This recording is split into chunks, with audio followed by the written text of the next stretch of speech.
Yes.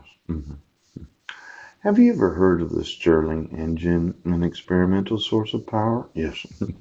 That someday may be used in cars, boats, and other vehicles. It runs more efficiently and produces less air pollution than do most other engines. A typical Stirling engine has a sealed cylinder that contains a gas. Either a helium or hydrogen. The gas goes through a cycle of pressure changes by means of a process of alternate heating and cooling. A device called a regenerator partially heats the gas at the beginning of the cycle. Look at this. Regenerator. Cooling gas, power piston, so on and so forth.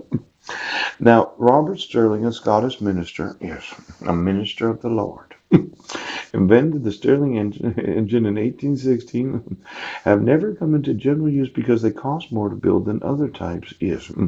The chief difficulties of the Stirling engine involve their complexity, their heat exchange requirements, and the sealing of their cylinders containing hydrogen at high temperatures. Could you get me the helium and hydrogen in the European Union? Considering today's technology, I think I could heat hydrogen up to maybe 2,500 to 3,000 degrees. And then the cycle, look at it, moves toward the piston, forcing cool gas through the regenerator to be heated. The heated gas then flows into the space behind the displacer piston. Yes. Now, the heater outside the cylinder supplies additional heat to make the gas expand. Now, let's say I wanted to reinvent, in fact, redesign the Stirling engine. I'm on one of those multi-hundred-billion-dollar days where I get involved in the construction of some very large industrial equipment that is oftentimes used in the building of airports, excavators, bulldozers.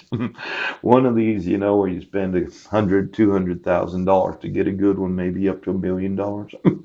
And instead of going with the old gas piston system, or one of my rotary motors that I've designed for luxury vehicles that like to go very, very fast, very fast. And instead of going with the wobbler, I would think that there would be a lot of torque in the Stirling engine just because of the use of gas. Now, this gas could be heated up to high temperatures. I could use a wobbler to provide some electricity to cool the gas down. I think there could be a use of the Stirling gas if I was to use my innovations, yes, manufactured for heavy equipment, yes, on job sites where they build airports. Now, I know this is a gas system. A heater outside provides addition by burning fuel such as diesel oil. What if you didn't need diesel oil, kerosene, or alcohol? You just needed one of those HHO gas desalinators, similar to what I've explained to you. One of these instant on HHO gas desalinators that doesn't have any water in it. And I just heated up the gas. It went through the regenerator. I use a wobbler to cool it down, cool it down. And the piston goes back and forth in the crankshaft, causing a large bucket to move up and down, up and down. Now it's possible, okay, that you would not need to use any fossil fuels for this to work. Now you wouldn't. I'd have enough electricity for the HHO gas to be able to heat up the gas known as helium or hydrogen. I'd have enough pressure on the crankshaft.